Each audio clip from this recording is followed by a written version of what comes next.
Assalamualaikum warahmatullahi wabarakatuh. Innal hamdalillah nahmaduhu wa nasta'inuhu wa nastaghfiruh wa na'udzu billahi min shururi anfusina wa sayyiati a'malina. Man yahdihillahu fala mudhillalah wa man yudlil fala hadiyalah. Asyhadu an la ilaha illallah wahdahu la syarika lah wa asyhadu anna Muhammadan abduhu wa rasuluh. Allahumma fassalli wa sallim ala hadzal nabiyyil karim wa ala alihi wa ashabihi wa man da'a bi da'watihi wa man ittaba'a sunnatahu ila yaumiddin. Amma ba'du. Bapak Ibu yang insyaallah selalu dirahmati dan diberkahi hidupnya oleh Allah Subhanahu wa taala. Kita bersyukur pada pagi ini masih diberikan oleh Allah kesempatan untuk terus menambah hasanat kita, menambah bekal kita, sehingga insyaallah nanti di kehidupan kita yang kedua kita menjadi orang yang dimasukkan oleh Allah ke dalam syurganya insyaallah. Baik, kita lanjutkan kajian kitab ya tafsir ayat-ayat ahkam yang sudah lama berhenti Pak ya. Berhenti karena Ramadan dan bulan Syawal lewat juga ya. Ini sudah bulan Zulqa'dah. Sudah tanggal berapa sekarang? 18 ya. Ya, ini pun sudah mau selesai, ha? 19 atau 18? 18 atau 19? Masya Allah. Ya, inilah di antara efek karena kita nggak punya kalender hijriah ya. Kalau saya tanya tanggal Masehi, semua sepakat ya? Tanggal berapa sekarang kalau Masehi Pak? Masehi 18. Kalau Zulqa'dah tambah 1 19. Masya Allah. Ini ya, mudah-mudahan ke depan umat Islam punya kalender ya, Masya Allah. Kalau sudah punya kalender luar biasa, tidak pakai kalender Masehi lagi ya. Tapi ala kulli hal jamaah sekalian, ya kita bersyukur dipertemukan kembali oleh Allah Subhanahu wa taala, dan mudah-mudahan apa yang kita lakukan ini menjadi hasanat kita, menjadi yang menambah ya ganjaran kita di sisi Allah Subhanahu wa taala. Nah, hari ini insyaallah kita akan bahas terkait dengan firman Allah dalam surat Al-Hajj ayat 36 dan 37. Ini terkait dengan taqarrub dengan sembelihan. Ya, pas ini ya. Sebentar lagi kita akan masuk bulan Zulhijjah. Yang di bulan Zulhijjah itu ada salah satu ya ibadah yang paling utama dikerjakan, yaitu udhiyah atau kurban. Ya. Jadi dikerjakan pada tanggal 10 Zulhijjah, 11 Zulhijjah, 12 Zulhijjah dan juga 13 Zulhijjah atau yang disebut dengan hari tasyriq ya. Nah, oleh karena itu jamaah sekalian, kita akan melihat dari firman Allah Subhanahu wa taala ayat 36 sampai 37 ini, ya ini membicarakan kurban itu ya. Nah, kita akan melihat nanti hukum-hukumnya sehingga apa? Sehingga mudah-mudahan menambah motivasi kita untuk taqarrub ilallah dengan sembelihan, dan juga membuat kita mengerti tentang hukum-hukumnya.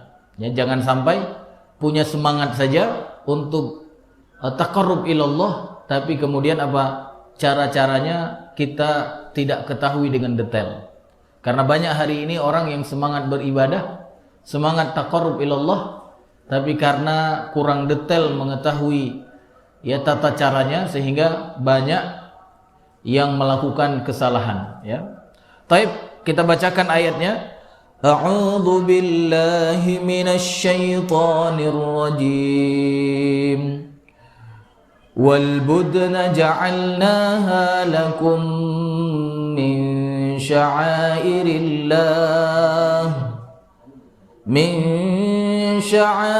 الله لكم فيها خير فاذكروا اسم الله عليها صواف فإذا وجبت جنوبها فكلوا منها وأطعموا القانع والمعتر كذلك سخرناها لكم لعلكم تشكرون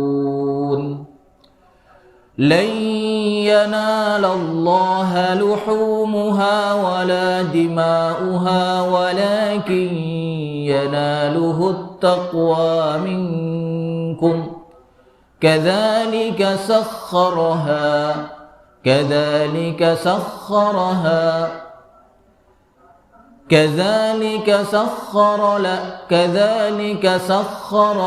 لكم لتكبروا الله على ما هداكم وبشر المحسنين. Ya, ada ayatnya Pak ya?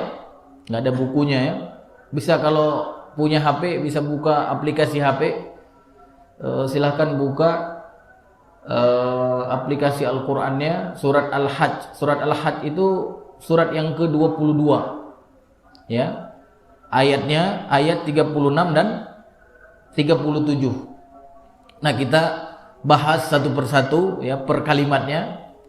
Yang pertama kata Allah Subhanahu wa taala wal budna ja'alnaha lakum. Ya.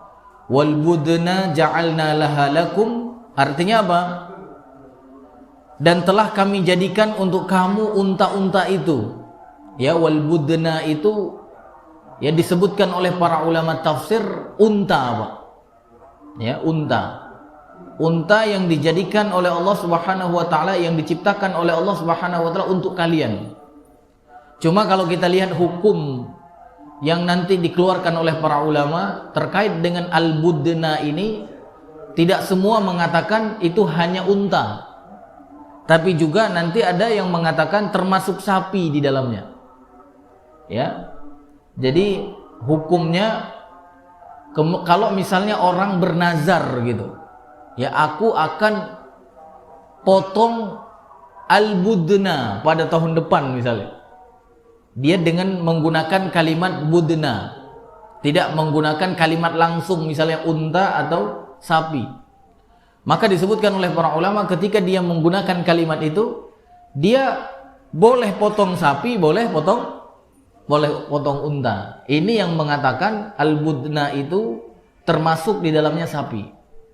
Tapi sebagian ulama ya seperti ulama Syafi'i, ya ulama Syafi'iyah, ya mazhab Syafi'i dan Syafi'iyah berarti pengikut Imam Syafi'i.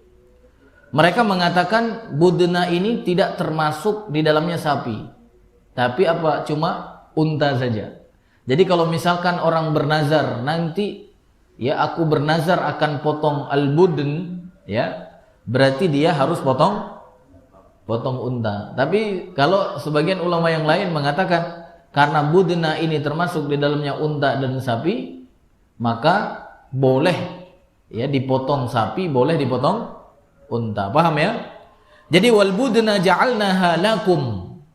Unta-unta itu ya, kalau kita sepakat dengan yang mengatakan unta-unta saja, ya, kalau misalkan kita sepakat dengan yang mengatakan unta dan sapi, berarti apa? Unta dan sapi itu dijadikan untuk kalian, ya, diciptakan untuk kalian min sya'airillahi lakum. Ya, dari apa? Dari sebagian syiar-syiarnya Allah. Jadi syair itu syiar, Pak. Jadi unta itu jadi syiarnya Allah, sapi itu jadi syiarnya Allah. Apa arti syiar, Pak? Ya, syiar itu kalau bahasa kita, apa syiar kalau bahasa kita? Menyebarkan, ya, menyebarkan, mensyiarkan, gitu ya, mensyiarkan. Tapi kalau syiar dalam bahasa Arab itu, ya, syair itu kalau mufradnya syairah, ya. Jadi syair itu jamaknya, artinya apa? Banyak syiar gitu. Ya. Nah, di antaranya unta yang diciptakan itu. Jadi itu adalah kalau kita lihat pengertian para ulama tafsir menyebutkan, ya, syair itu termasuk perintah-perintah Allah dan Rasulnya yang diketahui oleh kita. Jadi semua perintah-perintah Allah, semua perintah-perintah Rasulnya yang hari ini sudah kita ketahui, baik langsung maupun tidak langsung, itu semua adalah syiar-syiarnya Allah. Salat misalnya, nah ini kan diperintahkan nggak? Kita kan sudah tahu kan? Berarti itu adalah syiar. Habis itu apa? Zakat gitu. Itu syiar. Habis itu puasa, syiar. Haji, syiar. Ya, maka disebutkan haji itu min sya'airillah, kan gitu kan? Semua itu syiar, Pak. Asal kita ketahui itu diperintahkan oleh Allah dan diperintahkan oleh Rasulnya, itu semua adalah syiar. Maka nanti kalau kita lihat di dalam ayat sebelumnya, coba nanti lihat beberapa ayat, khususnya ayat 32. Ya, khususnya ayat 32 dalam surat Al-Hajj itu disebutkan oleh Allah Subhanahu wa taala. Kalau ini kan ayat 36 kan? Berarti apa? 4 ayat sebelumnya. Dzalika wa may yu'azzim sya'airillah. Apa kata Allah? Fa innaha min taqwal qulub. Nah, kata Allah kan? Dzalika wa man yu'azzim sya'airallah. Barang siapa yang mengagungkan syiar-syiar Allah. Artinya apa? Yang diperintah oleh Allah dan Rasulnya. Jadi barang siapa yang mengagungkan syiar-syiar tersebut, itu wujud apa? Wujud takwa hati seseorang. Nah, jadi itu wujud takwa hati seseorang. Jadi takwa itu di dalam hati kan? Kata Rasulullah kan, at-taqwa hahuna kan? Takwa itu di sini. Tapi ada wujudnya. Wujudnya apa? Wujudnya ketika dia mengagungkan, dia menampakkan gitu, menampakkan syiar-syiar Allah. Kalau hari ini kan memang agak sedikit ada syubhat gitu kan. Ya, kata orang kalau mau bertakwa cukup di hati saja gitu kan. Ya kan? Jadi penampilan zohir itu nggak penting, kata gitu kan? Bener gak? Kalau sekarang gitu kan? Sekarang umumnya begitu kan? Nggak usah lah kelihatan banget gitu. Yang penting di hati gitu, ya kan? Ya, yang penting diri sendiri misalnya gitu. Jilbab hati, ibu-ibu ya. Kalau jilbab hati gitu. Jangan jilbabin apa? Jilbabin kepala gitu. Nah, ini syubhat nih. Padahal kata Allah di sini apa? Dzalika wa man yu'azzim, tadi kan? Barang siapa yang mengagungkan, dia menampakkan. Ya, sesuatu yang diagungkan berarti kan dibesar-besarkan kan? Barang siapa yang membesar-besarkan itu, mengagungkan, artinya menampakkan, itulah wujud takwa hati. Jadi kalau tidak tampak, berarti nggak takwa sebenarnya hatinya. Gitu. Jadi kalau misalkan nggak tampak darinya itu syiar-syiar Islam, sebenarnya nggak ada takwa di hati. Paham Pak ya? Ya, apalagi kalau kita kaitkan nanti dengan persaksian. Persaksian itu kan tidak bisa menilai hati. Tapi yang dinilai itu adalah yang terdengar dan yang terlihat. Itulah yang dipersaksikan oleh saksi kan? Dan kita umat Nabi Muhammad, kata Allah, ya, antum syuhada'ullahu fil ard, seperti pembahasan kita dulu kan? Kalian itu adalah saksi-saksi Allah di muka bumi. Jadi kita melihat yang zahir, yang terlihat dengan mata, yang terdengar dengan telinga. Nah, yang di hati nggak ketahuan. Terus siapa yang mengetahui hati? Allah. Makanya orang munafik pun di dalam Islam, mereka tetap statusnya masih sebagai muslim. Tapi yang menilai munafik atau tidaknya siapa? Allah. Kalau kita melihat saudara kita yang masih syahadatin, belum benar-benar dia tampakkan kekufurannya, kekafirannya, maka kita tetap menganggap dia sebagai muslim. Karena apa? Kita tidak mengetahui hatinya. Yang mengetahui adalah Allah. Paham Pak ya? Jadi di dalam surat Al-Had ayat 32 tadi kata Allah, "Wa man yu'azzim sya'airallah fa innaha min taqwal qulub." Yang mengagungkan syiar-syiar Allah, yaitu yang diperintahkan oleh Allah dan diperintahkan oleh Rasulnya, yang kita ketahui baik secara langsung maupun tidak langsung, maka ketika kita agungkan itu, itulah wujud takwa hati. Nah, di ayat yang kita bahas sekarang, ayat 36-nya disebutkan di sini kan tadi min sya'airillah. Jadi al-budn, unta atau sapi tadi, itu bagian dari apa? Bagian dari syiar. Tapi bukan itu saja. Makanya disebutkan min di sini kan. Berarti apa? Di antara. Di antara syiar-syiar Allah, nah itu termasuk salah satunya adalah unta yang diciptakan oleh Allah untuk kalian. Sapi yang diciptakan oleh Allah untuk kalian. Karena apa? Dengan itu kita bisa taqarrub ilallah. Dengan itu kita bisa mendekatkan diri kepada Allah. Caranya bagaimana? Nah, disembelih. Ya, tapi tidak selamanya kan? Pada waktu-waktu tertentu seperti apa? Ya, seperti nanti di Idul Adha, atau dengan binatang itu kita bersedekah gitu kan? Dan itu akan membuat kita mendapatkan ganjaran.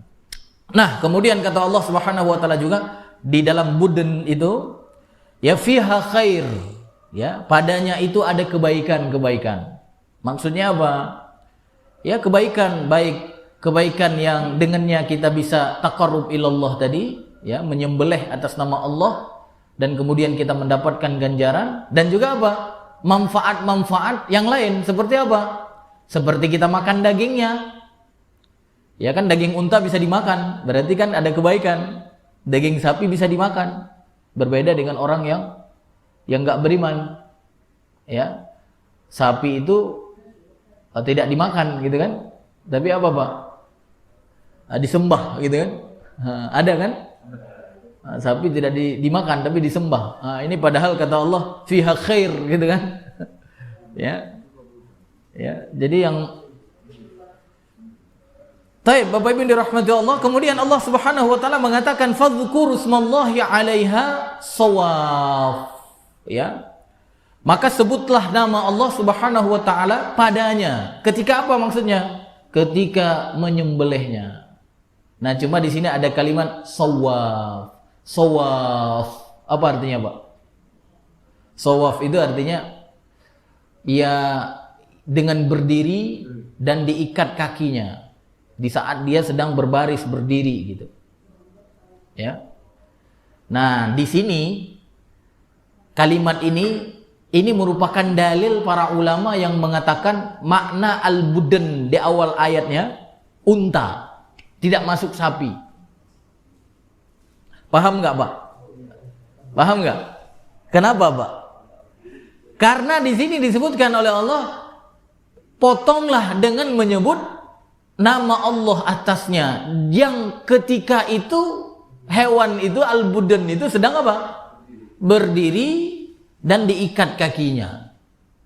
Nah, yang dipotong berdiri dan diikat kakinya itu apa, Pak? Unta kan? Sedangkan sapi bagaimana kita potongnya? Ditidurin. Nah, makanya kata para ulama, seperti yang saya sebutkan di awal tadi, al-budn itu unta gitu. Tidak termasuk di dalamnya apa?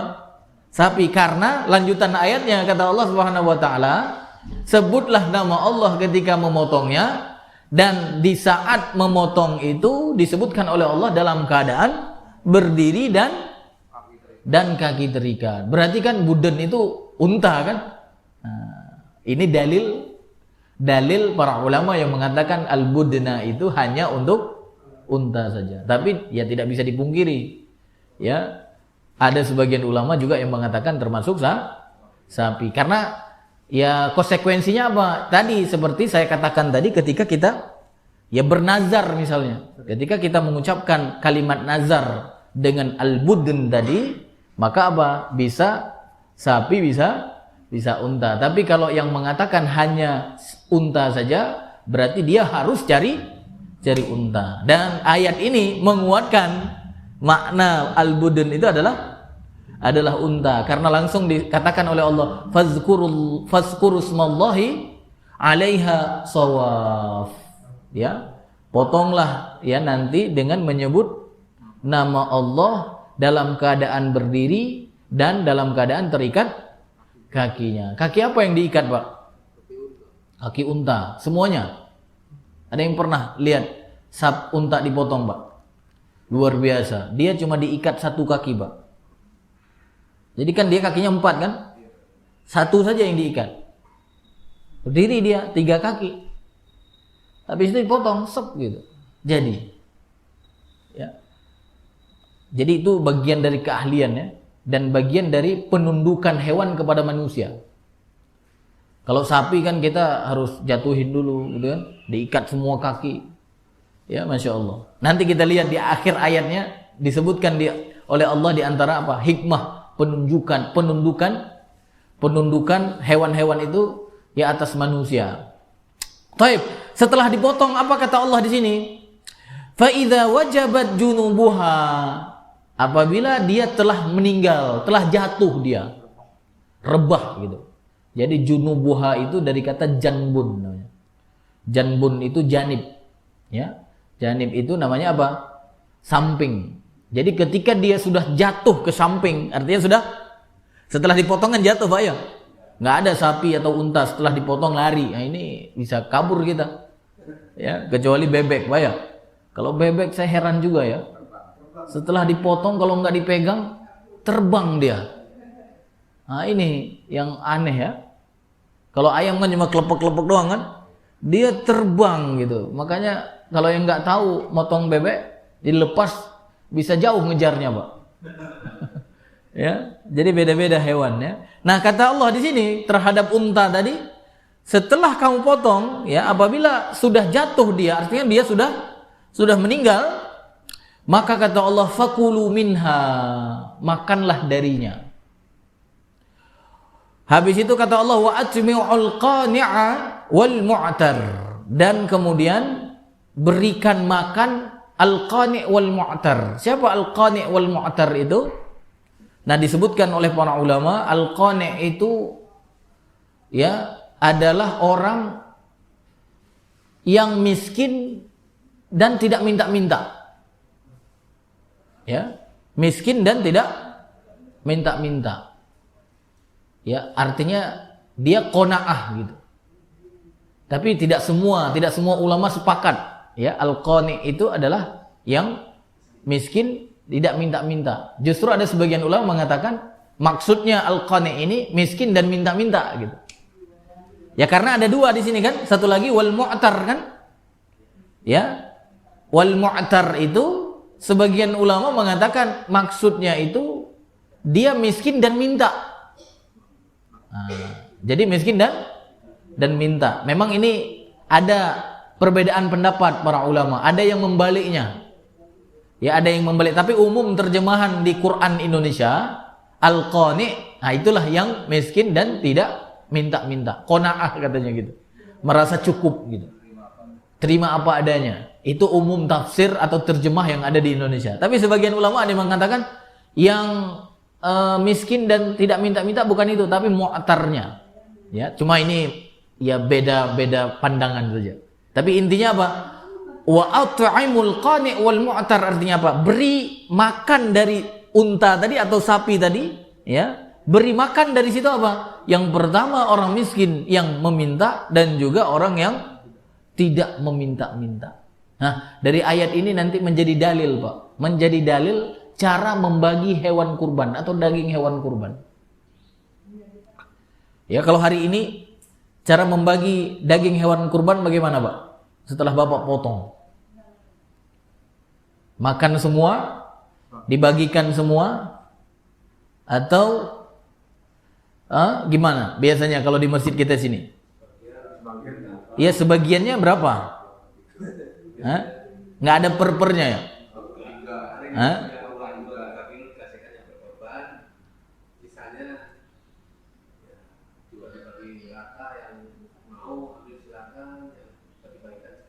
Yang bagi-bagikan. Ya, jadi kalau kita lihat pendapat para ulama memang ada ininya, ada pernya gitu. Ya. Jadi kalau kita lihat dalil ini kan ada 3 kan? Yang pertama kata Allah, fakulu minha, makan darinya. Artinya kita yang kurban itu harus dapat, jangan sampai yang kurban malah nggak dapat gitu. Udah kurban malah ngelihat orang lain nyate, kita tidak sate gitu. Ya. Ada seperti itu, ada sebagian tempat gitu kan. Ya. Habis itu apa? Yang kedua di sini beri makan kepada yang yang miskin, yang minta. Ya, artinya apa? Dia memang butuh gitu kan, yang miskin, fakir miskin. Nah, yang kedua, tadi ada orang yang nggak minta-minta. Nah, ini bagian yang ketiga. Ya. Nah, bagian orang yang nggak minta-minta ini, ya dia tidak mesti harus miskin, Pak. Siapapun, dia bisa jadi orang kaya.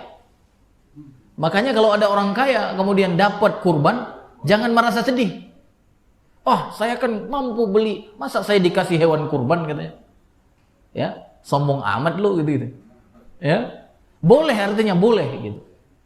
Bapak kalau punya teman ketika berkurban, boleh kasih dia walaupun dia orang kaya. Nah, ini namanya bagian yang tidak minta-minta tadi. Artinya apa? Termasuk kalau kita lihat bahasa hadis nanti apa? Itu namanya sedekah. Bukan sedekah, hadiah namanya. Hadiah, bukan sedekah, hadiah. Karena kalau dikasih sedekah orang kaya merasa ini kan. Tapi kalau kasih hadiah, makanya kalau bahasa hadis itu adalah hadiah, ya. Nah, jadi Bapak Ibu dirahmati Allah, nah terkait dengan pembagian ini nanti juga ada pembahasan para ulama terkait dengan kurban yang bukan kurban sunnah gitu. Kan hukum kurban itu ya ada yang sunnah, ada yang wajib. Kapan wajib berkurban, Pak? Wajib berkurban itu ketika kita bernazar. Hukum dasar kurban itu, hukum dasar udhiyah itu sunnah muakkadah. Ya, hukum dasarnya sunnah yang sangat dianjurkan. Walaupun nanti ada yang mengatakan wajib untuk orang yang mampu. Ya, tapi jumhur ulama mengatakan bahwa hukum dasar udhiyah itu, berkurban itu adalah sunnah muakkadah. Ya, nggak wajib hukumnya. Ya, bahkan Abu Bakar sendiri pernah tidak kurban. Ini kan sahabat terbaik kan. Umar sendiri pernah tidak berkurban. Ya, menunjukkan apa? Dia tidak wajib gitu. Walaupun nanti ada sebagian ulama mengatakan bagi orang yang mampu itu wajib hukumnya. Ketika dia tidak berkurban, dosa dia. Ya, ini sebagian saja. Tapi jumhur ulama mengatakan apa tadi, Pak? Sunnah muakkadah. Nah, ketika dia bernazar, maka yang sunnah muakkadah itu menjadi wajib. Ya, misalnya, Ani kalau aku lulus nanti, aku akan berkurban di Idul Adha yang akan datang ini. Ya, atau kalau misalnya aku goal proyek apa Pak biasanya? Ya, dagangannya sesuai dengan target gitu kan? Aku akan kurban sapi 1 ekor tahun ini. Ada nggak yang begitu? Ada kan? Maka hukum nazar, hukum kurban bagi dia wajib. Kalau dia tidak tunaikan, dosa dia. Ya nggak bisa karena dia nazarnya kan di bulan Zulhijjah. Artinya apa? Untuk di saat kurban.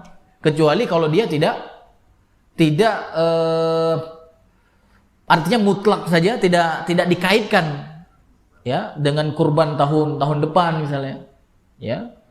Artinya apa? Artinya bebas gitu kan. Aku akan berkurban. Kapan berkurbannya? Tidak disebutkan misalnya. Nah, itu bisa setiap tahun nanti. Tapi kalau sudah disebutkan aku akan kurban di tahun depan ini, berarti dia apa? Wajib berkurban pada tahun itu. Ya. Nah, nanti ada perbedaan pendapat di kalangan para ulama terkait dengan makan bagi-bagi yang kita sebutkan ini, yang bagi 3 tadi. Apakah kurban yang wajib itu, artinya karena nazar tadi, apakah boleh kita makan dagingnya? Paham nggak? Nah, ini menjadi pembahasan para ulama. Ya, kalau kurban sunnah, ya artinya apa? Yang sunnah muakkadah tadi, yang bukan nazar kita, yang bukan hukumnya wajib, itu sepakat para ulama bagi 3. Walaupun nanti kita lihat ada sebagian pendapat yang mengatakan bukan bagi 3, bagi 2. Baru nemu kan? Enak bagi 2 apa enak bagi 3, Pak? Hah? Kalau bagi 2 dapat banyak, Pak. Iya, bagi 2. Bagi 2 maksudnya yang kurban dengan yang lain gitu. Ya, bagi 2 berarti yang kurban dengan yang lain. Kalau ini bagi 3 berarti yang kurban, yang miskin, fakir tadi, yang membutuhkan, dan hadiah tadi, yang nggak minta-minta, bagi 3. Nah, ada nanti dalil yang mengatakan bukan bagi 2, bukan bagi 3, bagi 2. Ya, kalau saya enak bagi 2, Pak, biar freezernya lebih lama. Ya kan? Coba lihat, Pak, ayat di dalam surat Al-Had juga ya, sebelumnya ayat 28. Coba buka, Pak. Di situ ada nggak? Surat Al-Had ayat 28. Ada di situ di antara dalil bukan bagi 3 tapi bagi 2. Ya, kata Allah Subhanahu wa taala, liyashhadu manafi'a lahum wa yadhkuru ismallahi fi ayyamin ma'lumat 'ala ma razaqahum min bahimatil an'am fakulu minha wa at'imul ba'isal faqir. Ya kan? Jadi kata Allah di situ apa? Ya, ada artinya di situ kan? Jadi kata Allah Subhanahu wa taala, kalau kita lihat artinya, agar mereka menyaksikan berbagai manfaat untuk mereka. Jadi kurban itu tadi kan kata Allah kan fiha khair kan? Ada manfaat kan? Baik pahala maupun ya manfaat yang lain, daging, makan gitu kan? Hadiah. Ya, maka kata Allah Subhanahu wa taala, agar mereka menyebut nama Allah pada beberapa hari yang telah ditentukan atas rezeki yang dia berikan kepada mereka berupa hewan ternak, bahimatul an'am. Itulah tadi yang kita sebutkan, unta, sapi, kambing, satu lagi itu bahimatul an'am. Maka makanlah sebagian darinya, ya, dan sebagian lagi berikan untuk dimakan orang-orang yang sengsara dan fakir. Nah, ini kan 2 kata Allah kan? Yang pertama sebagian dimakan, sebagian lagi disuruh berikan kepada orang-orang fakir, orang-orang sengsara tadi. Ya, kalau bahasa Allah orang sengsara itu apa? Al-ba'is, ya. Di sini disebut ba'isal fakir, orang-orang yang memang fakir tadi. Dan tidak disebutkan bagian yang ketiga. Ya kan? Cuma di sini disebutkan makan sebagian, kasih kepada orang fakir sebagian yang lain. Jadi di sini para ulama menyimpulkan bagi 2. Ya. Nah, sedangkan yang ayat yang kita bahas 36 tadi bagi 3. Dan juga hadis juga begitu nanti. Hadis juga kalau kita lihat nanti menjelaskan ada yang bagi 2, ada yang bagi 3. Nah, Bapak kira-kira maunya yang mana, Pak? Nah, bagi semua, boleh juga. Ya, bagi 3 boleh juga. Jadi intinya Bapak Ibu dirahmati Allah, ya, kurban itu atau sembelihan itu hukum dasarnya boleh dimakan sendiri dan kemudian dibagikan. Nah, itu kalau yang sunnah, artinya apa? Kurban yang sunnah muakkadah tadi. Sedangkan untuk kurban yang wajib tadi seperti nazar tadi, maka ini terjadi perbedaan pendapat di kalangan para ulama akan bolehnya kita makan sendiri. Sebagian para ulama, ya khususnya di dalam mazhab Syafi'i, Pak, mazhab orang Indonesia lah ya, mengatakan boleh apa tidak? Enggak boleh. Jadi kalau nazar wajib itu menurut Imam Syafi'i enggak boleh dimakan. Apa? Enggak boleh dimakan oleh yang berkorban. Kalau yang lain ya boleh lah. Makanya saya katakan di awal tadi, enggak boleh dimakan oleh diri yang berkorban. Ya. Apa? Boleh makan daging lain. Tapi menurut ulama yang lain seperti Malikiyah, pengikut Imam Malik, ya, dan juga disebutkan ya Hanabilah juga termasuk, boleh dimakan oleh yang berkurban, walaupun itu nazar gitu. Artinya apa? Kurban wajib boleh dimakan. Ya, dan saya rasa-rasanya lebih setuju dengan pendapat Malikiyah. Karena apa? Karena kebagian yang pertama. Yang kedua, karena ketika saya lihat dalilnya, rasa-rasanya ya memang tidak ada dalil khusus. Dua-duanya menggunakan dalil nakli lah gitu. Bukan dalil nakli, dalil akal gitu ya. Naluri ya. Atau apa namanya kalau akal itu? Ya dalil apa namanya? Dalil pemikiran lah gitu ya. Logika. Di antaranya apa? Karena dianggap ketika seseorang sudah bernazar, berarti apa? Itu sudah menjadi haknya Allah. Bukan hak dia lagi. Ya. Kalau saya jawab ya, kalau di antara dalilnya itu, ya sebenarnya kurban juga sudah menjadi haknya Allah. Kurban sunnah. Karena ketika seseorang memotong, hadza minni wa min ahli misalnya, atau hadza min rahmat wa min ali rahmat. Kalau Nabi Muhammad kan hadza min Muhammad wa min ali Muhammad kan? Berarti apa? Itu kan begitu sudah dipotong sudah jadi milik Allah, bukan milik dia lagi. Ya mau yang sunnah maupun yang wajib. Nah, kenapa yang sunnah boleh dimakan, yang ini tidak? Ini kan dalilnya agak apa namanya? Agak rancu sedikit kan? Maka kata ulama yang lain seperti Malikiyah tadi, ya tidak ada beda, mau kurban sunnah mau kurban wajib, sama-sama kurban gitu. Cuma yang satu kita mengharuskan diri untuk potong gitu. Tapi statusnya sama, kita berkurban kepada Allah. Kecuali ketika bernazar memang kita mengatakan, aku akan potong sapi pada kurban tahun ini dan aku akan berikan hanya kepada orang miskin dan orang fakir atau orang lain. Nah, berarti apa? Di saat itu dia tidak boleh makan. Paham ya? Tapi kalau dia tidak pernah mengatakan seperti itu, aku akan berkurban di tahun depan jika aku sukses misalnya, ya. Jika aku sukses, maka aku berkurban. Berarti kan hukumnya kurban, Mbak ya? Hukumnya kurban. Bukan apa? Bukan hanya diberikan kepada orang miskin. Tapi ya ini masalah khilaf ini harus saling menghormatilah. Ya, kalau Bapak setuju dengan pendapat Imam Syafi'i dan pengikutnya Malikiyah, Syafi'iyah, silahkan nanti kalau pernah bernazar ya jangan dimakan gitu ya. Tapi kalau saya yang bernazar, ya saya akan ikut Malikiyah, makan juga lah gitu ya. Masa ngelihat saja kan? Ya, Masya Allah. Itulah hikmah apa Pak? Hikmah ya, kajian ilmunya para ulama Pak ya. Baik, kita lanjutkan. Allah Subhanahu wa taala mengatakan, "Kadzalika sakharnaha lakum la'allakum tashkurun." Apa artinya, Pak? Ya, dan demikianlah kami tundukkan hewan itu kepada kalian. Ya, kami tundukkan kata Allah. Jadi hewan-hewan itu, sapi yang besar, unta tadi yang bisa diikat satu kakinya saja sambil berdiri dipotong, itu siapa yang menundukkan, Pak? Ditundukkan oleh Allah untuk kalian. Masya Allah. Itulah diantaranya keistimewaan manusia.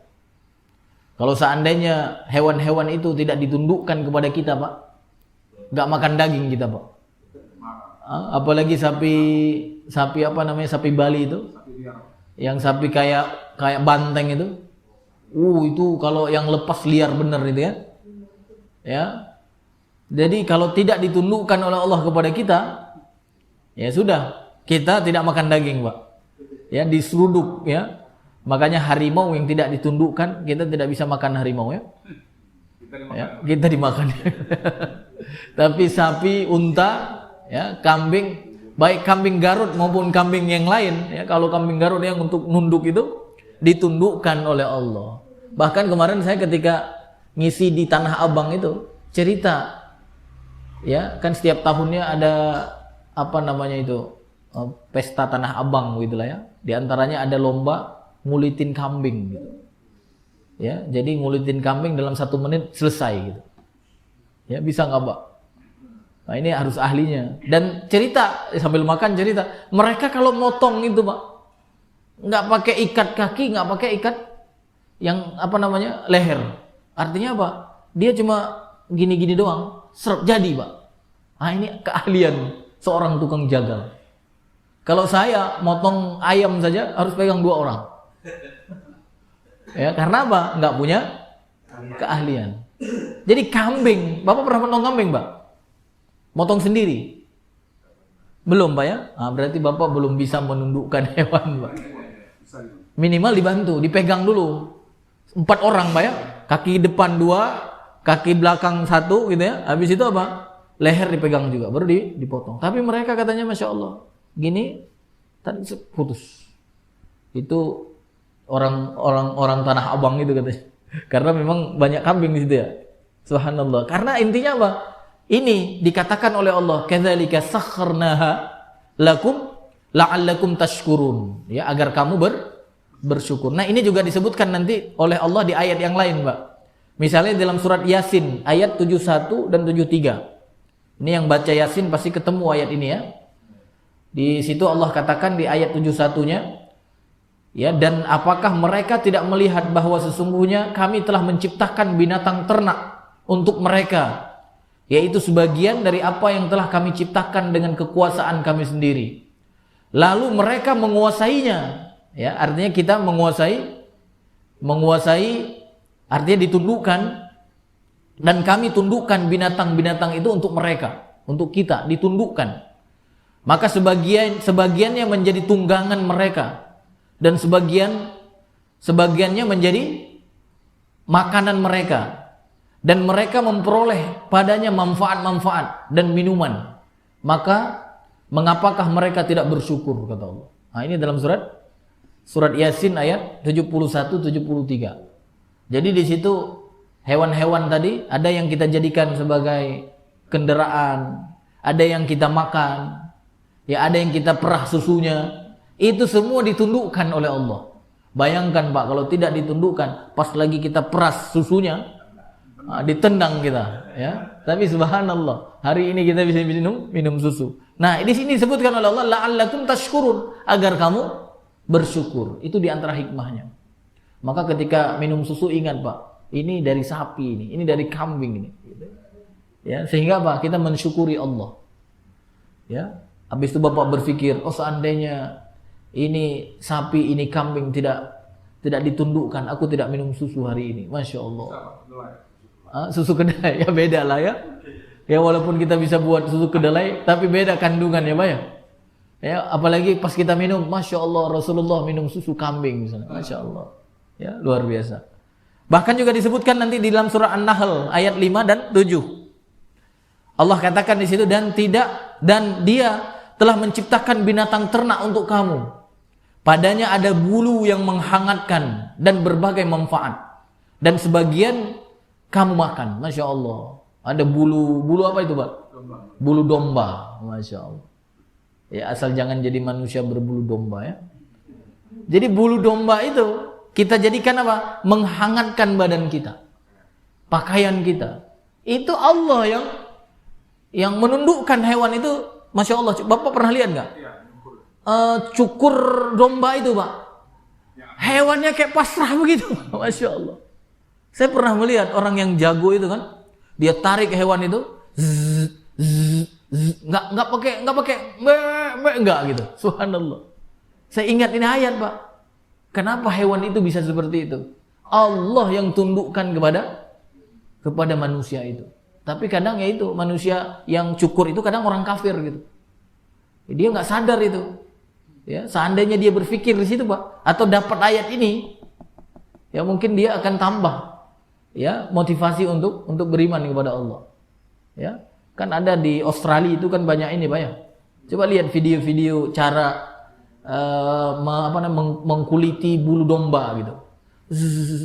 Masya Allah sampai bersih benar, Pak. Dan dombanya nggak melawan sama sekali. Luar biasa. Inilah yang dikatakan oleh Allah Subhanahu wa taala, padanya ada bulu yang menghangatkan dan berbagai manfaat dan sebagainya kamu makan dan kamu memperoleh pandangan yang indah padanya. Masya Allah. Kan kita lihat binatang-binatang itu menarik, Pak ya.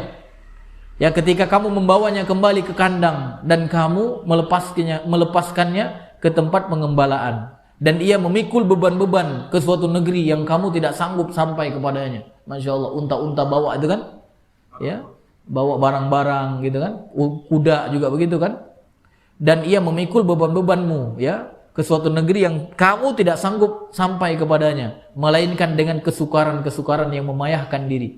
Sesungguhnya Tuhanmu benar-benar Maha Pengasih, ya, lagi Maha Penyayang. Ini diantara yang kita sebutkan di akhir ayat tadi, ya, kadzalika sakharnaha lakum la'allakum tashkurun. Ya, begitulah kami tundukkan hewan-hewan itu untuk kalian agar kamu menjadi orang yang bersyukur. Masya Allah, Pak. Lihat, kambing bisa menjadi orang yang bersyukur kalau kita pahami ayat ini. Tapi kalau kita tidak sadar bahwa itu diciptakan oleh Allah untuk kita biasa aja. Ya. Makanya penting mengetahui ayat ini, Pak. Sehingga apa? Nanti ketika Bapak lihat binatang-binatang itu menambah kesyukuran kepada Allah, ya. Nah, ayat terakhir, Pak ya, lanjutannya la yanalullaha luhumuha. Nah, ini penekanan tentang niat, ya, ketika kita berkurban. Ya, motivasi ketika kita berkurban. Ini ditekankan oleh Allah di ayat 37 ini. La yanalallah ya luhumuha. Kata Allah Subhanahu wa taala, tidak akan sampai kepada Allah daging-dagingnya. Dan kemudian kata Allah lagi wala dimauha. Tidak sampai juga darah-darahnya. Ya. Walaki yanaluhu taqwa minkum. Tapi yang sampai kepada Allah itu apa, Pak? Takwa kalian. Jadi ketika kalian potong sapi itu, ketika kalian potong unta itu, tujuannya apa? Motivasinya apa? Itu takwakah? Atau untuk ya biar bisa selfie tahun ini dengan sapi yang besar? Ya, tren gitu. Ini hati-hati, ini penting diperingatkan. Karena antara tren dan apa gaya hidup lah gitu ya. Ya, tren dan ria itu nggak jauh-jauh beda amat lah gitu ya.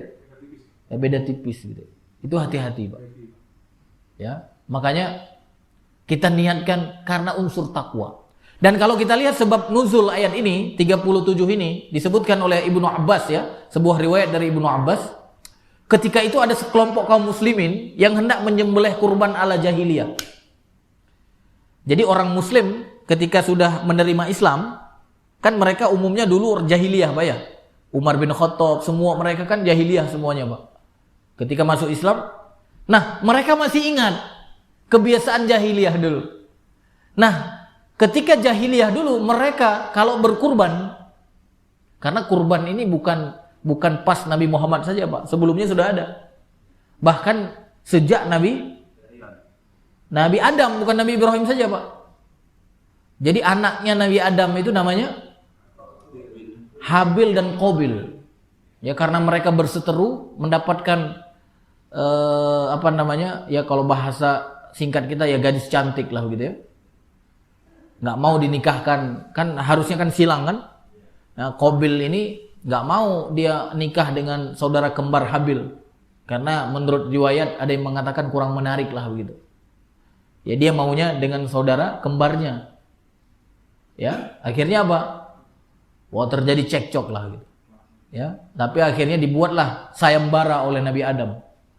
Ya, dibuat sayembara bagaimana? Siapa nanti di antara kalian yang kurbannya diterima oleh Allah, itulah yang berhak menikah dengan yang apa namanya? Perempuan saudaranya si Qabil tadi, yang lahir bersama Qabil itu. Karena kan anak Nabi Adam itu lahirnya kan pasang-pasang. Ya, ada yang tahu nggak berapa pasang anak Nabi Adam itu? Disebutkan, ya, ada beberapa para ulama menyebutkan ada sekitar 20 pasang. Berarti berapa anaknya itu? 40. Dan kawin silang itu. Ya. Nah, ada sebagian ulama juga mengatakan nanti Nabi Adam itu tidak meninggal kecuali dia sudah punya anak cucu sampai 40.000. Mohon maaf, 4.000 atau 40.000, saya agak lupa ya. Jadi baru kemudian beliau meninggal. Nah, jadi dari itulah nanti lahir kita-kita ini. Makanya disebut kita Bani Adam. Nah, ketika kurbannya si Habil itu diterima oleh Allah, maka Qabil marah gitu. Karena dia tidak diterima. Cuma kalau dulu kurban diterima atau enggak langsung kelihatan, Pak. Kalau sekarang kan enggak jelas kan? Tadi kalau niatnya selfie juga enggak ketahuan kan? Diterima apa enggak kan? Kalau dulu langsung, Pak. Ya, disebutkan disambar oleh api itu bukti diterima. Ya kan Nabi Qabil itu bawa kurban apa, Pak? Dia bawa kurban biji-bijian gitu. Yang enggak baik ya, biji-bijian yang udah apa namanya, mungkin kalau ada level 1, level 2, level 3 sampai level 10, mungkin dia level 20 dibawanya gitu. Dikasih ke Allah ya. Yang baik-baik malah enggak dikasih kan? Padahal Allah itu kan thayyib kan, la yaqbalu illa thayyib. Allah itu maha baik dan tidak akan menerima yang tidak baik, kecuali yang baik saja diterima oleh Allah. Makanya itu diantara kalau kita berkurban cari yang paling mantap, bukan cari yang cacat. Cacat nggak diterima oleh Allah. Nah, Qabil ini nggak, dia bawa yang begitu, kacang-kacangan gitu kan. Sedangkan Habil dia kan peternak, dia bawalah kibas gitulah, apa biri-biri, apa kambing besar gitu, gemuk kan gitu, yang paling bagus. Maka kemudian apa disebutkan oleh para ulama, dia disambar gitu. Disambar artinya apa? Diterima oleh Allah. Sedangkan punya si Qabil tadi tidak diterima. Nah, sebagian ulama menyebutkan kibas yang diterima oleh Allah itu naik ke langit, Pak, dimasukkan ke dalam surga. Jadi di surga nanti diturunkan lagi kapan kibas itu? Ketika Nabi Ibrahim akan memotong Ismail. Nah, ketika Nabi Ibrahim akan memotong Ismail, nah kibas itulah yang diturunkan. Nah, ini diceritakan oleh sebagian para ulama. Ya diganti, ya kan mau motong Ismail kan, nah, turun kibas itu yang besar gemuk itu turun di situ, maka kemudian apa dipotong oleh Nabi Ibrahim, ya. Jadi tapi sebenarnya itu yang diberikan dulu oleh Habil itu diterima oleh Allah. Cuma kalau dulu diterima langsung, Pak, ya. Kalau sekarang wallahu a'lam ya. Ya, tapi kita yakin kalau misalkan memenuhi syarat maka akan diterima. Itu harus yakin, jangan sampai enggak yakin. Tapi kalau misalkan tujuannya tadi bukan karena takwa tapi karena yang lain, karena ingin apa seperti orang jahiliyah tadi, ya, orang-orang sahabat apa kaum muslimin tadi, dia ingat ketika masa jahiliyah, ketika dia berkurban maka darah-darahnya itu ditempelkan ke dinding-dinding Ka'bah. Ya, karena mereka berpikir apa? Darah-darah itu yang akan diterima oleh Allah. Daging-daging itu yang akan diterima oleh Allah. Maka mereka darah itu ditempelkan dengan tangan-tangannya, gitu kan? Maka turunlah ayat ini yang kita sebutkan tadi. Tidak diterima, tidak sampai kepada Allah dagingnya, tidak sampai kepada Allah darahnya, tetapi apa? Yang sampai kepada Allah adalah takwanya. Paham Pak ya? Jadi yang sampai kepada Allah takwanya. Inilah yang menyebabkan turun ayat ini. Tapi memang sebagian orang-orang sekarang masih banyak yang melakukan seperti itu. Apalagi di Arab, Pak. Ketika saya di Mesir itu, mereka sengaja potong kambing itu, potong kurban itu di depan rumahnya. Habis itu setelah dipotong, darah-darah kambing itu ditempel di dinding-dinding rumahnya. Ada yang di dinding mobilnya, Pak. Jadi biasanya kalau sudah mulai kurban, itu ada mobil-mobil angkot itu ada cap-cap darah gitu. Subhanallah. Ya, ini keyakinan jahiliyah namanya. Kalau kita ada nggak seperti itu, Pak? Nggak ada, alhamdulillah ya. Berarti Indonesia dalam masalah ini lebih bagus, Pak. Ya, karena memang jahiliyah awalnya di sana kan. Ya mungkin cucu-cucu kalau di Mesir cucu-cucu Fir'aunnya masih ada kali, Pak. Mungkin kalau di Mekah itu cucu-cucu siapa? cucu-cucu Abu Jahal, Abu Lahab gitu ya, masih ada itu. Ya, di kita alhamdulillah nggak ada lagi Pak ya. Ya, tapi ya mudah-mudahan tidak akan ada Pak ya yang meyakini ya yang sampai kepada Allah itu dagingnya, ya, darahnya, ya, tetapi justru kata Allah di sini yang sampai kepada Allah adalah takwanya. Yang dilihat oleh Allah takwanya. Maka pastikan ketika berkurban karena mendekatkan diri kepada Allah. Nah, kemudian juga diulangi lagi. Kadzalika sakhkharaha lakum litukabbirullaha ala ma hadakum wa basyiril muhsinin. Di sini disebutkan lagi oleh Allah pengulangan tentang penundukan hewan-hewan itu. Ya, Allah menundukkannya untuk kamu supaya kamu mengagungkan Allah ya terhadap hidayah ya yang diberikan kepadamu, dan berilah kabar gembira kepada orang-orang yang berbuat baik. Nah, inilah ayat yang kita bacakan tadi, sudah kita jelaskan hukum-hukumnya ya di dalam penjelasan kita. Taib, Bapak Ibu yang dirahmati Allah, jika ada yang bertanya sebelum kita tutup, dipersilahkan. Silahkan Pak kalau ada. Kalau di kampung-kampung itu yang berkorban itu ada yang bilang katanya hanya ada satu kali aja gitu kan. Satu kaji aja seumur hidup gitu.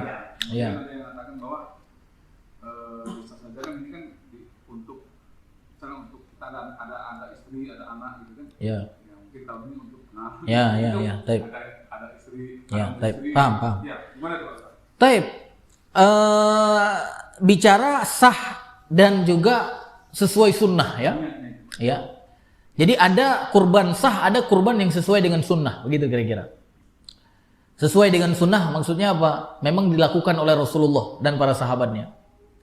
Nah, sunnah kurban itu tidak mesti dikerjakan oleh setiap orang. Ya, karena kalau kita lihat apa yang dilakukan oleh Rasulullah SAW, yang pertama bukan 1 tahun seumur hidup. Ya, itu hukum apa namanya itu? Akikah. Kalau akikah ya 1 kali seumur hidup, dan itu untuk satu jiwa ya. Tapi kalau kurban walaupun sama-sama hukum cara penyembelihannya, cara baginya ya sama hukumnya, tapi ya ketika di dalam masalah pelaksanaannya itu berbeda. Khususnya apa? Khususnya apakah 1 kali atau tiap tahunnya. Maka Rasulullah SAW disebutkan dalam beberapa riwayat, beliau ya hampir setiap tahun, bahkan setiap tahun. Ya tidak pernah kecuali Abu Bakar tadi ya, kecuali Umar tadi. Kalau Rasulullah selalu berkurban. Ini menunjukkan apa? Menunjukkan bukan 1 kali ya seumur hidup, tapi apa? Ya setiap tahun. Ya bagi yang mampu tadi. Ya ini yang dilakukan oleh Rasulullah. Dan yang kedua yang dilakukan oleh Rasulullah SAW untuk dirinya dan keluarganya. Untuk dirinya dan keluarganya. Makanya ketika kita lihat hadis tentang kurbannya Rasulullah, kan beliau memotong 2 di antara hadis yang beliau lakukan itu, memotong 2 kambing, ya amlahin, ya habis itu nanti akranain, habis itu apa satu lagi. Jadi 2 kambing itu yang bertanduk, yang warnanya hitam putih dominan, ada hitamnya sedikit gitu kan. Habis itu apa lagi? Artinya apa?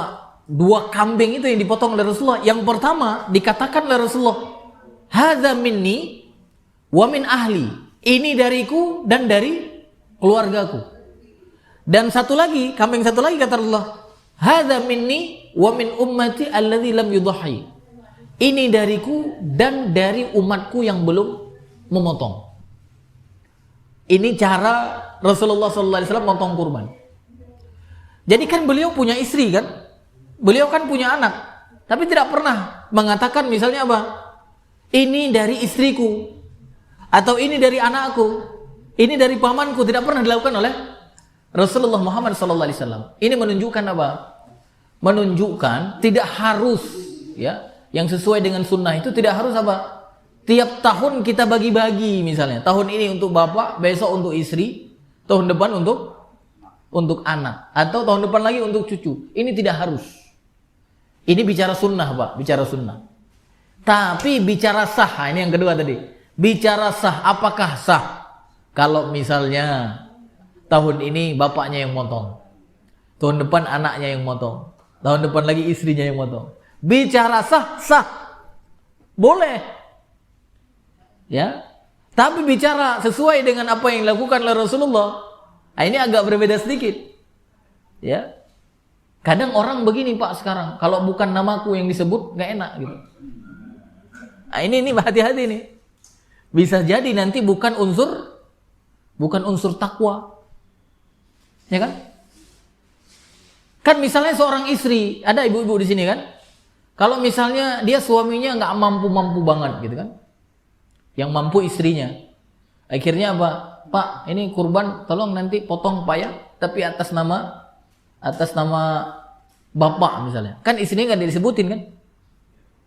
Ya. Kalau istri yang solehah, biarin aja. Kan aku yang penting dapat takwanya, dapat kurbannya kan. Tapi bagi orang yang kurang apa namanya, Pak? Ya pingin disebut gitu. Wah, masa uang saya yang disebut nama bapak? Gitu kan? Benar nggak, Pak? Ya. Padahal kalaupun disebut nama bapaknya sebagai kepala keluarga, itu kan masuk wa ahlihi. Wa ahlihi itu masuk istrinya, masuk anaknya, masuk cucunya, bahkan masuk orang tuanya yang sudah meninggal, Pak. Ya, yang sudah meninggal dari keluarganya atau yang masih hidup, semua masih. Masya Allah, Pak. Itu luar biasa. Tapi kalau kita bagi-bagi tadi, gimana, Pak? Sah. Bicara sah. Tapi bicara sunnah tadi, agak rugi kan? Makanya nanti anak, misalkan saya sebagai anak, ya, kalau misalkan orang tua enggak kurban, suruh aja sama orang tua. Nanti sama panitia kurban, ya dibilang ini dari bapak fulan dan keluarganya. Masya Allah, saya pun dapat. Tapi kalau saya ingin kurban sendiri dan juga nanti kepada ahliku, kepada keluargaku, saya tinggal katakan ini dari Rahmat dan Ali Rahman. Artinya apa? Saya mendapatkan ganjaran dan semua keluarga saya, baik yang masih hidup maupun yang sudah meninggal, itu akan mendapatkan ganjaran. Itu yang sesuai dengan sunnah Nabi. Paham, Pak ya? Jadi kalau bicara sah, tapi tidak dilakukan seperti itu oleh para sahabat dan juga ya Nabi kita Muhammad sallallahu alaihi wasallam. Termasuk ya sapi 7 orang, Pak. Ya, 7 orang. Maka agar mendapatkan ganjaran yang melimpah apa, Pak? Jangan sapi 7 orang, sapi 7 keluarga. Ya, paham, Pak ya?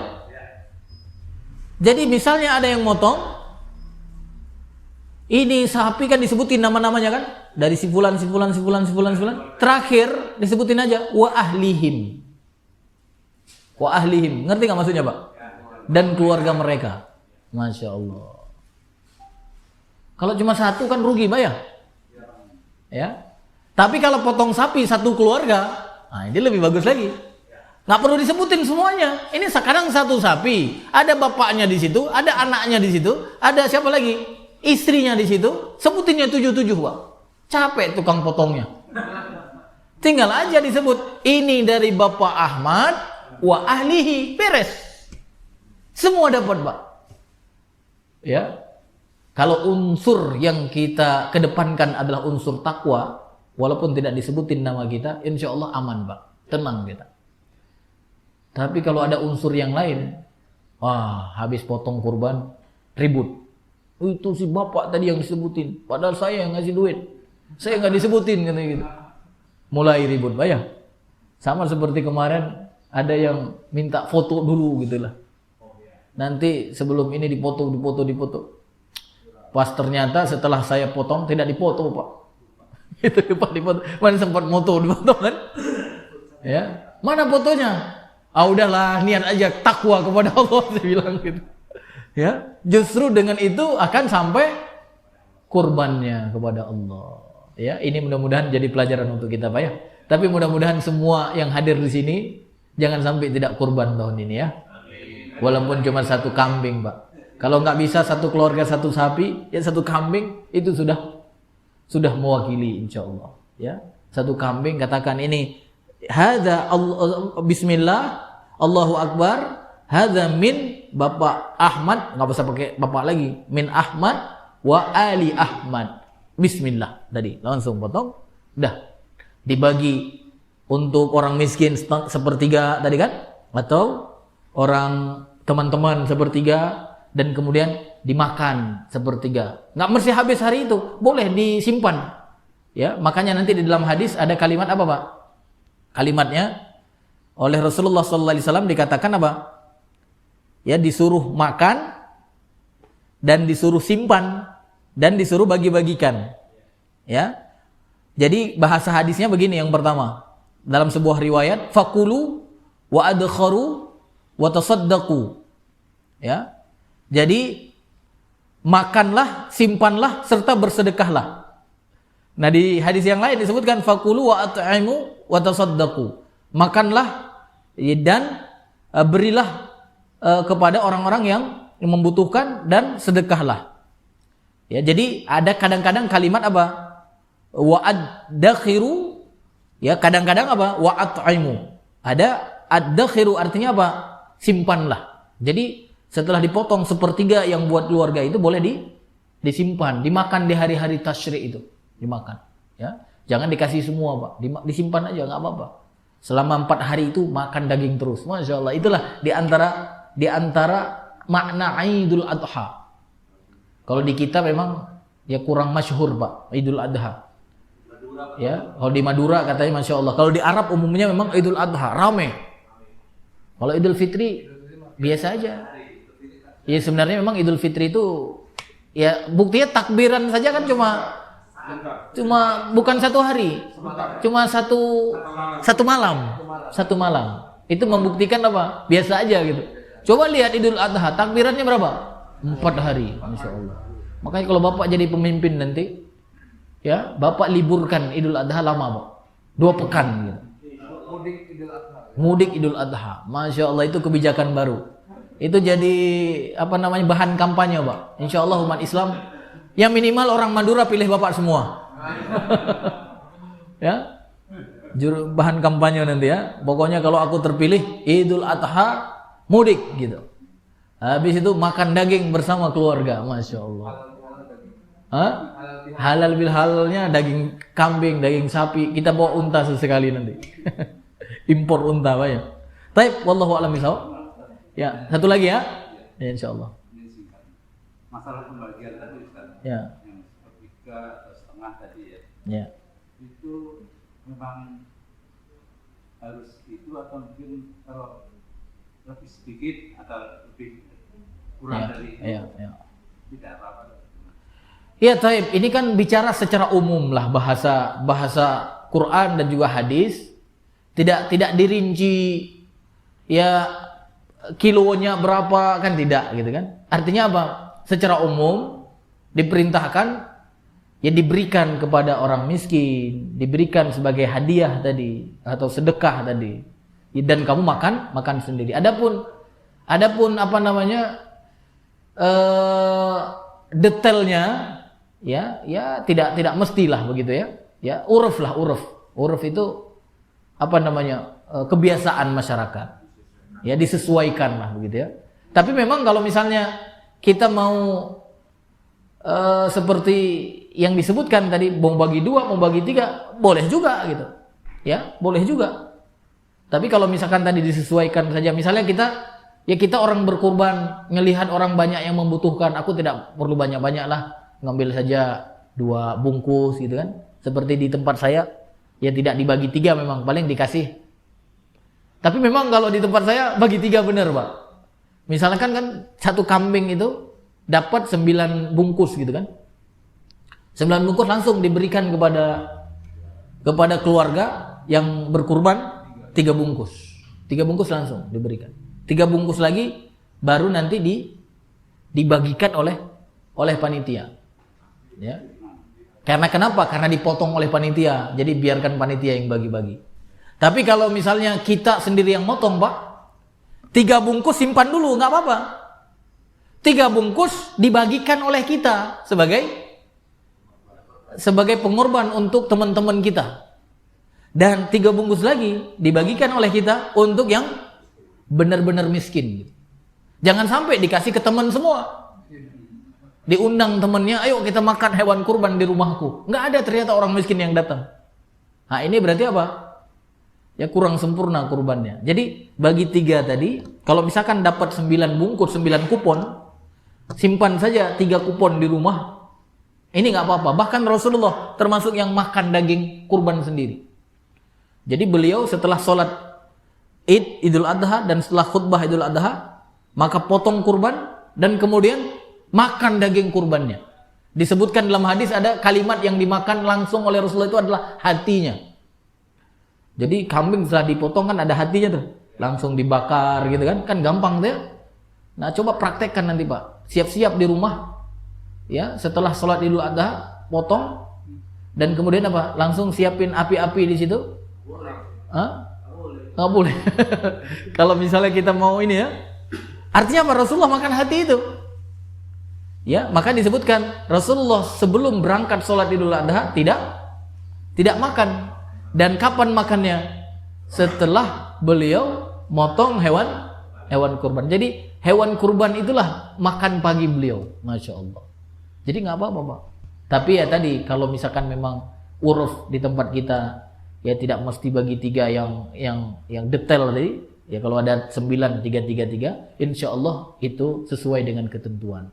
Tapi kalau misalkan kita bisa ya tadi menjalankan seperti kalau bagi 3, kalau bagi 2, ini lebih baik. Karena apa? Ada manfaatnya. Baik manfaat untuk diri pengurban dan juga manfaat untuk orang di sekitar kita. Ya kalaupun kita ingin memberikan semua, insya Allah itu pun ya tidak mengapa. Cuma apa? Kadang tidak mengikuti sunnah tadi. Karena kurban itu ada yang sesuai dengan sunnah apa yang dilakukan oleh Rasulullah dan ada hanya sekedar apa? Sah saja. Sama seperti sholat Jumat Pak. Sholat berjamaah atau sholat 5 waktu. Sholat 5 waktu walaupun di rumah sah apa tidak? Sah gitu. Tapi orang yang tidak sholat berjamaah, sebagian para ulama menyebutkan dia berdosa. Ya berdosa bahkan sebagian yang lain yang mengatakan sunnah muakkadah, dia cuma tidak mendapatkan apa? Sunnah, pahala sunnahnya. Ya, sah gitu. Nah, sama seperti kurban. Ada yang sah saja, ada yang mengikuti sunnah. Tentunya bagi kita yang sudah belajar, ya ikutilah sunnah. Biar apa? Biar dapat ganjaran lebih. Potong atas nama kepala keluarga, cukup. Mau sapi, mau unta, mau kambing. Dan sebutkan wa ahli dan juga keluargaku. Masya Allah, yang sudah meninggal dapat, yang masih hidup dapat, semua dapat pahala. Daripada bapak potong sendiri, ya nggak dapat yang lain, kasihan Pak ya. Cuma kadang motivasinya beda gitu. Karena ada hadis dhaif yang mengatakan begini, ya terkait dengan motivasi kurban. Itu banyak memang ditemukan hadis-hadis dhaif. Ya nanti kurbanmu itu akan kamu naiki katanya. Ada kan gitu kan? Jadi kalau kamu kurban, kamu akan naiki tuh nanti nyebrang sirot gitu. Ya jadi cepat gitu kan. Jadi kalau kamu nggak kurban, masa satu keluarga naik bareng-bareng katanya? Ada kan? Masa kamu satu keluarga cuma satu, terus nanti kamu naik bareng-bareng? Nah ini kan jadi nggak masuk akal kan? Akhirnya apa? Ya sudah satu-satu semua. Ya ini diantara apa? Diantara keutamaan kurban tapi sumbernya lemah. Bahkan banyak juga sumber yang mungkar. Kita memberikan motivasi biar orang berkurban, jangan pakai yang lemah-lemah lah. Ya, sesuaikan aja dengan sunnah Rasul. Bayangkan kalau semua keluarga Pak berkurban, ya di sini saja nih, di sini di kompleks ini ada berapa kakak Pak? Ada 2000 kakak. Nggak perlu kasih motivasi satu-satu orang kan? Nggak perlu kan? Kasih aja motivasi satu keluarga. Berapa kurban dapat Pak? 2000 kurban. Kalau 2000 kakak berarti 2000 kurban. Tak perlu kasih motivasi satu-satu Pak. Karena justru lebih semangat orang. Ketika satu kambing untuk satu keluarga, dia langsung berumbuk gitu kan. Oh, kita kan hari ini ada 7 nih. Ya cuma 200.000, jadi kita dapat pahala satu keluarga. Luar biasa Pak ya. Ternyata apa? Logika kita kalah dengan sunnah Rasul. Logika orang sekarang satu-satu biar dapat banyak kurban, justru dengan apa yang dilakukan oleh Rasulullah itu lebih banyak hasilnya kalau itu sampai kepada masyarakat. Tapi hari ini kurang sampai kepada masyarakat yang sesuai dengan sunnah Nabi Muhammad sallallahu alaihi wasallam. Wallahu a'lam bishawab. Ini dapat saya sampaikan, mudah-mudahan menjadi ilmu yang bermanfaat. Ya insyaallah di bulan depan kita lanjutkan dengan ayat yang lain dari tafsir ayat-ayat ahkam. Nakhtatim bi doa kafaratul majlis. Subhanakallahumma wa bihamdika asyhadu an la ilaha illa anta astaghfiruka wa atubu ilaik. Wassalamualaikum warahmatullahi wabarakatuh.